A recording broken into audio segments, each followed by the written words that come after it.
Hey guys, my name is Matt Johnson, and today is the first episode of something I'm calling Matt's Marketing Tips.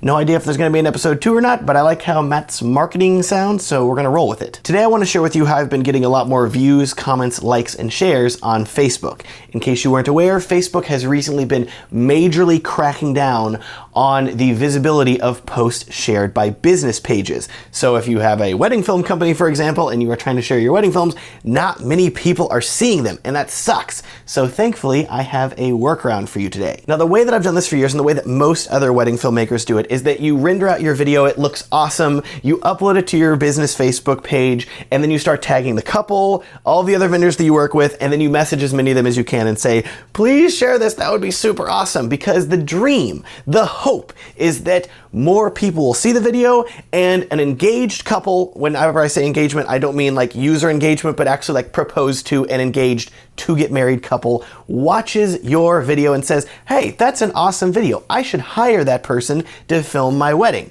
And then you get more bookings and you don't have to live out of your car, which, hey, that sounds awesome. As I said though, Facebook has been dramatically reducing the visibility of posts shared from business pages. So even if your couple is sharing the video and the other vendors are, there is significantly less people that are friends of them that have actually seen the shared video. So how do we get around this? Well, Facebook may have been cutting back significantly on the visibility of posts shared from business pages, but they have replaced that with posts from personal pages. So now personal page posts are significantly more visible than business page posts.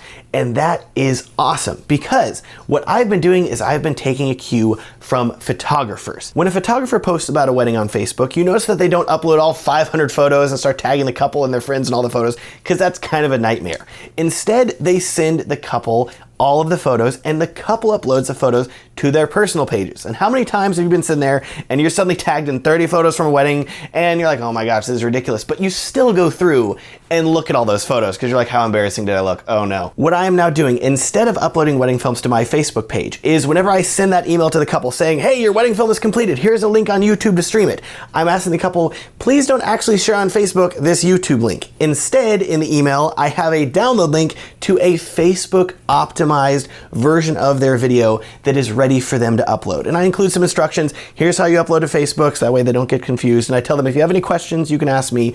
But I ask the couple to share their wedding film on their personal Facebook profile. I ask them to tag their friends and my wedding filmmaking company. So if any of their friends are watching and they're like, who filmed this? They can scroll up and look in the description and my wedding film company is still linked there. This tricks Facebook. Facebook is now so heavily optimized toward sharing videos and photos that personal profiles are sharing that whenever they upload their wedding video, Facebook just thinks, oh, this is a personal video that they made. Share it, show everybody. And suddenly more and more people are seeing it. And I've been receiving many emails from couples saying, hey, I saw so-and-so's wedding video that they just uploaded. I love it. I would love if you could film my wedding. I'm getting more bookings because of it. And as a side note here, doing things this way does not limit you from sharing the wedding film on your business Facebook page. Later on, maybe a week or a month after the sharing and viewing frenzy from the couple sharing the wedding film goes down, we then upload the video to our own Facebook page, tag everybody again, and share it. And by that point, people that have already watched the wedding video before can watch it again, and people that have never seen the wedding video now have another chance to see it.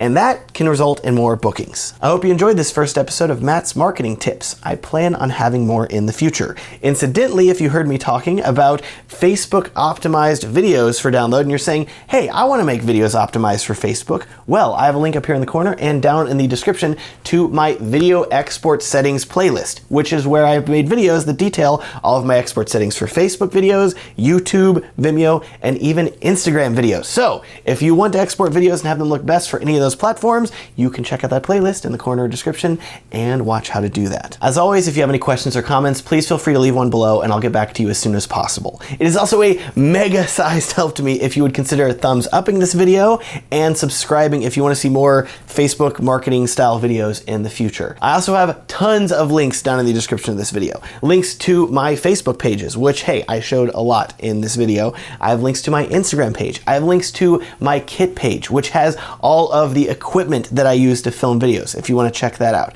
All of that is linked down in the description of this video. Thank you so much for watching and have a great day.